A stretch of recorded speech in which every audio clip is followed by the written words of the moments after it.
Nós vamos agora, então, falar sobre a existência de Deus. E eu quero agora tratar aqui sobre o texto de Tiago, capítulo 2, versos 17 a 19. Tiago, capítulo 2, versos 17 a 19.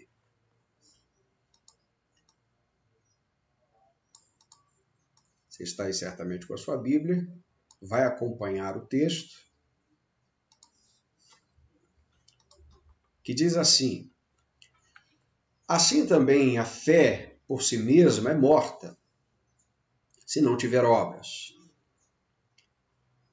Mas alguém dirá: tu tens fé e eu tenho obras. Mostra-me tua fé sem obras, e eu te mostrarei a minha fé por meio das minhas obras. Crês que Deus é um só? Fazes bem, pois os demônios também creem e estremecem. Nosso Deus, obrigado pela tua palavra, e agora nós te pedimos a condução do teu Espírito Santo sobre o nosso coração, para que haja, meu Pai, o entendimento e aplicação desse texto sobre a nossa vida. Abençoa, Deus, a todos os membros da primeira Igreja Batista de Muriaé, mas também a outras pessoas que estão assistindo agora, muitos entristecidos, enlutados, com dificuldades, que essa palavra anime o nosso coração, nós rogamos assim, e que também haja confronto para a nossa vida, em nome de Jesus. Amém. Bom, algumas constatações desse texto aqui, importantes para nós. A primeira, a fé provoca uma ação. Tiago está escrevendo para a igreja, e o que Tiago quer combater nesse momento é que o crente não pode dizer que crê em Deus e essa fé não trazer à tona nenhum tipo de sintoma, nenhum tipo de evidência de que seja viva. Nós estamos num tempo de ter muitas provas. Não é? Hoje, por exemplo, você diz, falei isso ou aquilo. Muito provavelmente, talvez você tenha uma gravação disso. Eu falei com fulano e onde é que está isso? Talvez você tenha mandado um e-mail, talvez você tenha mandado uma mensagem. Rastrear o que você faz não está difícil hoje. Não é? Muita coisa está registrada. E você consegue colocar à prova aquilo que você disse quando você, de fato, traz as evidências à tona. Porém, quando se trata de fé, nós temos poucas evidências em muitos casos. Um crente do Sudão do Sul, falando para um pastor brasileiro, o pastor brasileiro perguntou a ele, será que se houvesse uma grande perseguição no Brasil, os crentes seriam melhores? E a resposta dele foi o seguinte, não, se os crentes no Brasil fossem melhores, haveria uma perseguição. Perceba que o que ele observou é que falta evidências. E eu já disse certa vez que se abatesse realmente uma perseguição no Brasil e em outras partes do mundo, e os cristãos fossem todos presos por causa do Evangelho ou por serem membros de uma igreja local, eu tenho certeza que a maioria seria dispensada por falta de provas. Então ele está com o nome no rol de membros de uma igreja. Mas vamos às evidências.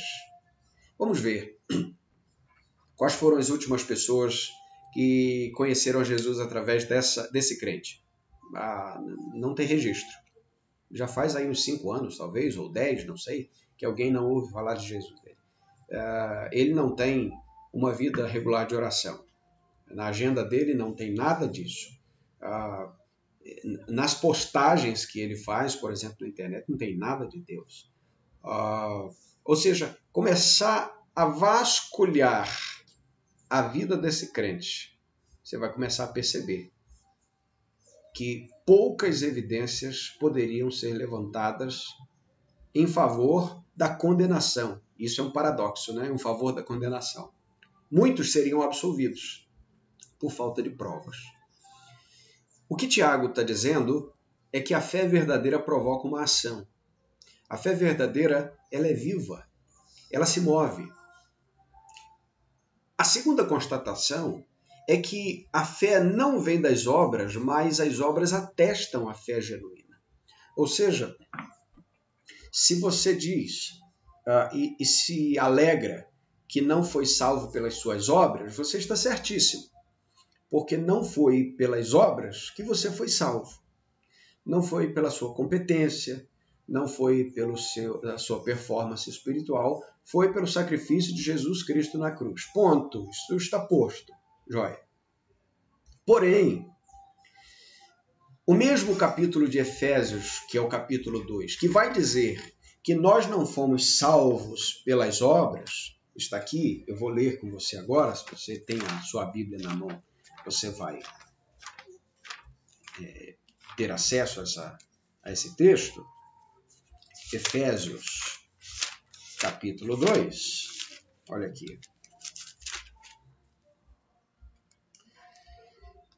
O verso 8 diz: pela graça sois salvos, por meio da fé. Isto não vem de vós, é dom de Deus. Verso 9. Não vem das obras, para que ninguém se orgulhe. Pronto. Joia. Agora veja o verso 10.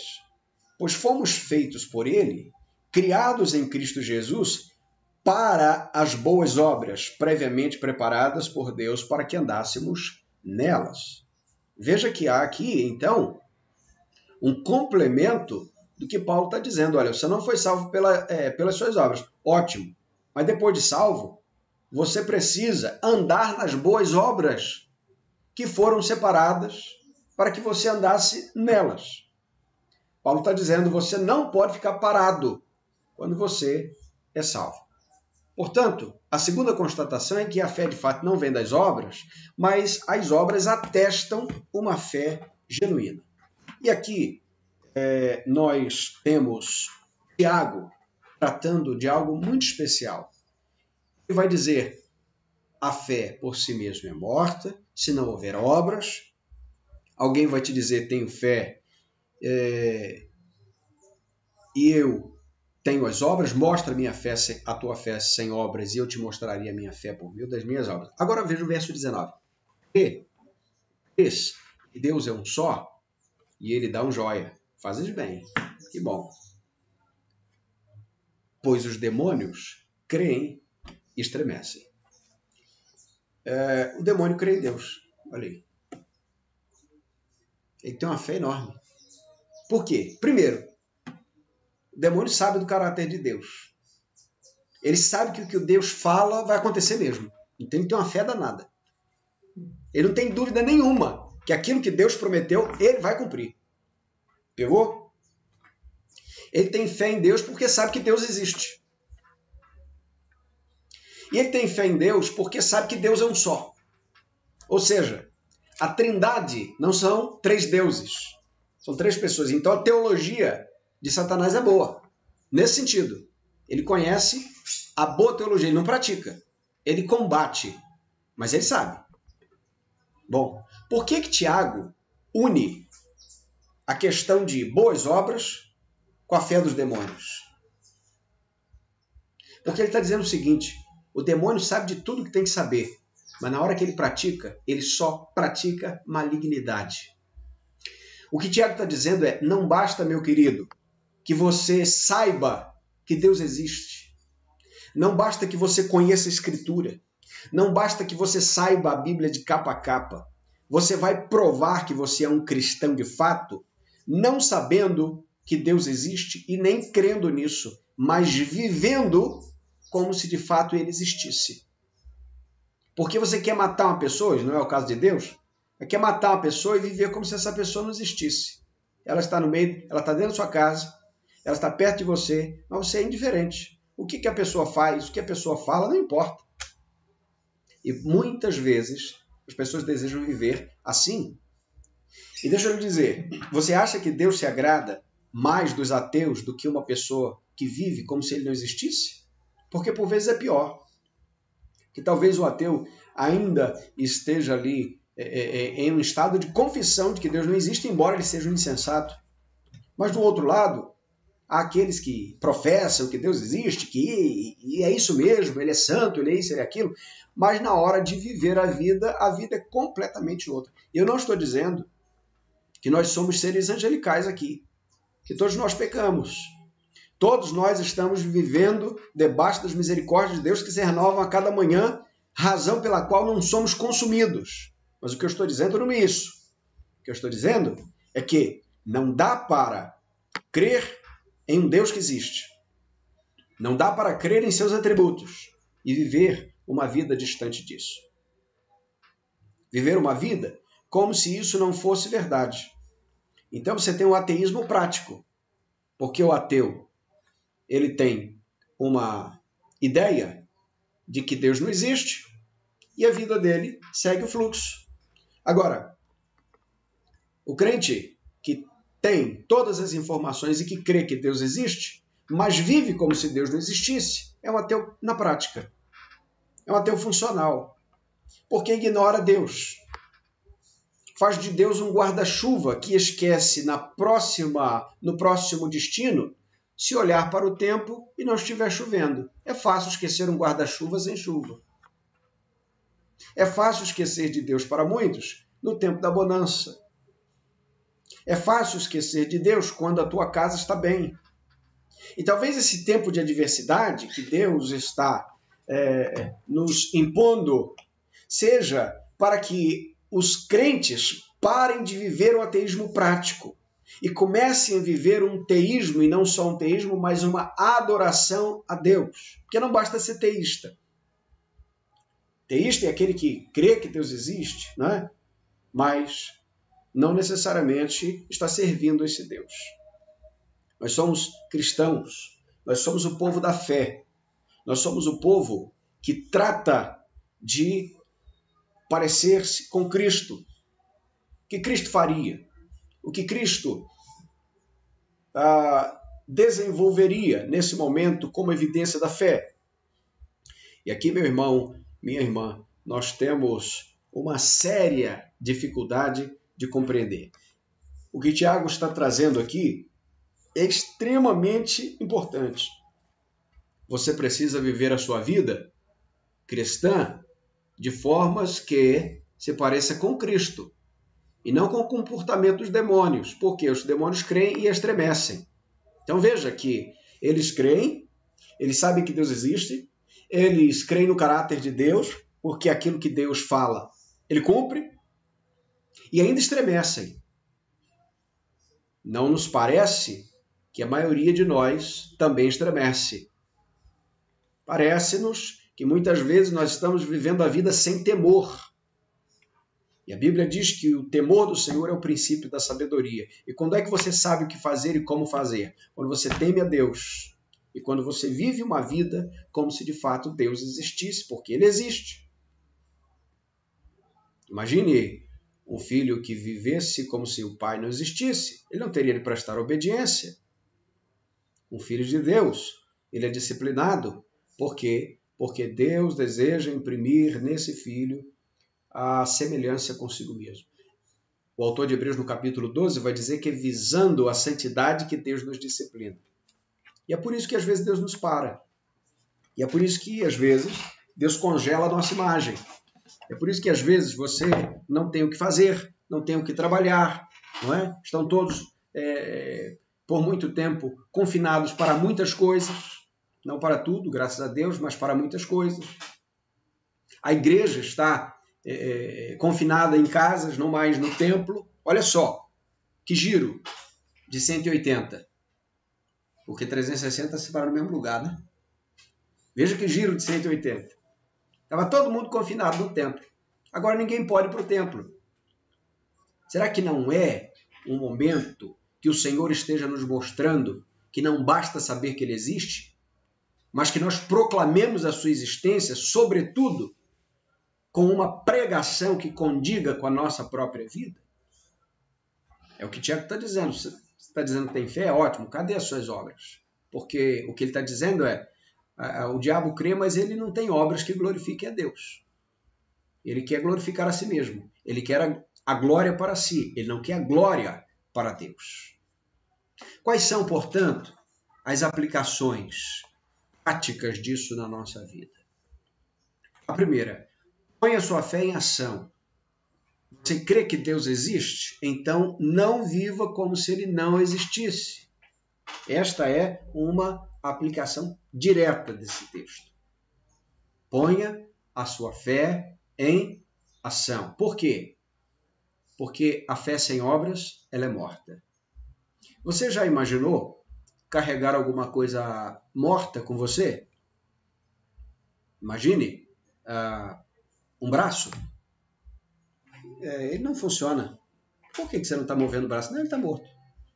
Primeiro que ele não fica, né? Primeiro que se ele estiver morto, ele vai afetar o corpo todo. Ninguém quer carregar algo morto. Perceba aqui que a fé que nós carregamos, se não for viva, não glorifica a Deus. Uma fé viva é posta em ação. Ela é dinâmica. Ela interage com o nosso comportamento. As nossas decisões precisam, então, levar em conta que há um Deus que é Pai, que cuida de nós, para quem nós prestamos obediência. Então, hoje, eu não estou tentando convencer você que Deus existe, embora a mensagem seja Deus existe. Mas se você quer saber sobre as evidências que Deus existe, há outras mensagens que nós pregamos para isso, né? Pelas quais se confirma a palavra do salmista: diz o insensato em seu coração não a Deus, porque as evidências são gigantes. A partir do verso do capítulo 1 de Romanos, que lemos aqui na introdução, não é? Mas não é isso que nós estamos tratando hoje. Assim como nós, na última mensagem, não estávamos tentando fazer com que você cresça na ressurreição de Cristo por causa das evidências A, B ou C. Mas o desafio era alheio até às evidências, e elas são boas e até necessárias, mas antes disso, cremos nisso porque a palavra de Deus diz que Ele ressuscitou. Esse foi o ponto. E o ponto de hoje não é dizer, olha as montanhas, veja que isso não é fruto do evolucionismo, olha a complexidade dos átomos, dos seres mais minúsculos, veja a diversidade da fauna, da flora. Não, o que nós estamos tratando aqui não é disso. Porque eu acho que isso já está como matéria dada para o coração de cada um de nós. O crente tem a obrigação de crer nisso, primeiro por ser um ser inteligente. É uma questão de senso. A questão não é essa. A questão é que essa mensagem, ela também não é para nos maravilhar diante daquilo que cremos, porque às vezes nós já cremos, ouvimos uma mensagem sobre as evidências da existência de Deus, e não porque nós estamos ali recebendo algo que vai nos convencer mais, mas é algo que vai nos maravilhar e vai aumentar a nossa capacidade de adoração. Aliás, esse é o foco central da pregação da igreja, aumentar a capacidade de espanto, de admiração sobre o eterno. Não é? Nós estamos aqui entendendo que a pregação, em primeiro lugar, glorifica a Deus. Mas não é isso hoje. O que nós temos de desafio hoje é, crendo que Deus existe, nós estamos agindo com uma fé viva? Nós estamos nos parecendo com Cristo? Nós estamos evitando o caminho dos demônios, que creem e estremecem, mas trabalham contra a glória de Deus? Ponha a sua fé em ação. Como é que eu ponho minha fé em ação? Primeiro, você precisa cumprir 1 Tessalonicenses capítulo 5, verso 17. O que diz lá? Quem lembra? Orai sem cessar. que é orar sem cessar? É andar em espírito de oração. Você está andando, você está rindo, você está se alegrando com alguém, você está trabalhando, mas você está conectado com o Espírito Santo. Você está perguntando ao Senhor o que fazer o tempo todo. Então você chega na seu espaço de trabalho, seja na rua, seja no escritório, no workstation, seja o que for, você está perguntando, Senhor, qual é o meu próximo passo? Me ajuda a fazer o que eu tenho que fazer hoje. A dona de casa, Senhor, me ajuda a administrar o que eu tenho que fazer hoje. Me ajuda a não desperdiçar aquilo que é recurso que o Senhor me deu. E você começa a glorificar a Deus. Até que um dia alguém vai te perguntar por que você faz tão bem aquilo que você faz, você vai ter a oportunidade de dizer que não é para você, é para o teu Senhor, porque você é filho do teu Senhor, é servo desse Senhor. Então, uma fé que é viva, ela precisa partir de uma vida de oração contínua, mas desembocar numa prática que glorifique a Deus. A partir do que Paulo diz em 1 Coríntios capítulo 10, verso 31, quer comais, quer bebais, quer façais qualquer outra coisa, fazei tudo para a glória de Deus. Então, não viva como se Deus não existisse. Não tome suas decisões como se Deus não tivesse de tomar por você. E aí, quando eu digo tomar por você, ele te ordenar o que você deve fazer. É isso.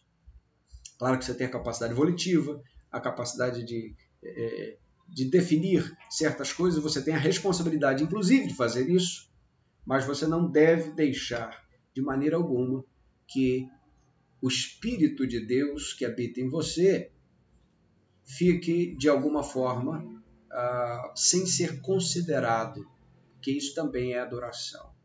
Adoração, muitas vezes, é o senso de reverência de que Deus está presente.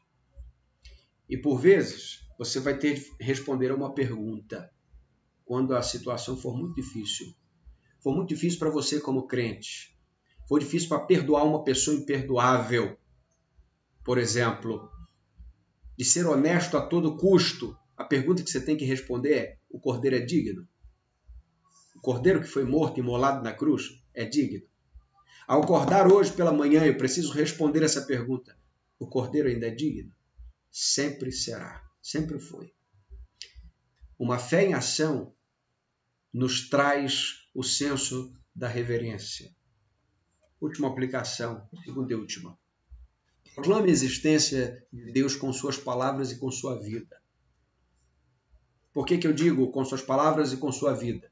Porque tem uma lorota aí que o pessoal conta. Pregue o evangelho se necessário ou se possível use palavras. Meu irmão, o evangelho são palavras escritas. Está aqui, olha. Aqui, ó. Está aqui, ó.